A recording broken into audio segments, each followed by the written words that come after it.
Paano po malalaman kung bagong bukas yung Infinix Hot 60 Pro Plus? Okay, so ang tinatanong siguro dito ni ma'am is kung paano niya malalaman kung kailan na-activate or first time na open yung kanyang phone. So actually, meron tayong two ways to know that, no?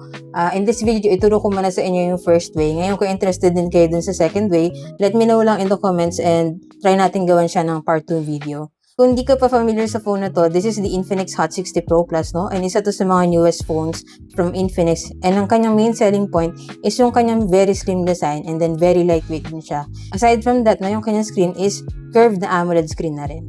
Anyway, back to the question tayo. Paano nga ba natin malalaman kung kailan na-activate yung ating Infinix, Tecno, or Itel na phone? So, pare-pareho lang naman sila ng way kasi sister company sila, di ba?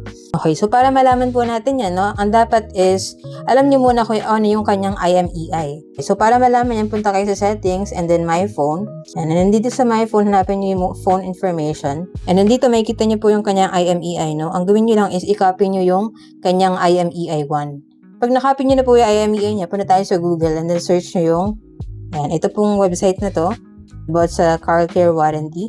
Then punta kayo dyan sa website na yan. Yan, pag nandito na tayo, mag-a-ask sila sa'yo ng IMEI, no? So, ilagay mo dyan yung IMEI ng phone na kinopy mo kanina. Pag nilagay nyo na po, click nyo yung search dito. Then dito, lalabas na kaya yung kanyang warranty info. So, dito sa may bandang baba, yan, zoom ko lang, makikita niyo yung kanyang warranty expiration date. 2026 siya mag-expire. So, most probably, kasi diba 1 year ang kanyang, kanyang warranty. So, most probably, ito, nabuksan siya ng around October 3 din last year, which is October 3, 2025. Yan, so ganun lang po siya kadali. Anyway, kung interested din kayo sa ganitong phone, check nyo na lang po dyan sa Yellow Basket. Diyan ko nabili yun sa akin para same quality and legit store din yung mapagbilan nyo. Yan, so yun lang, sana nakatulong to video. If you have any other questions about this phone, just let me know in the comments and follow for more tech content.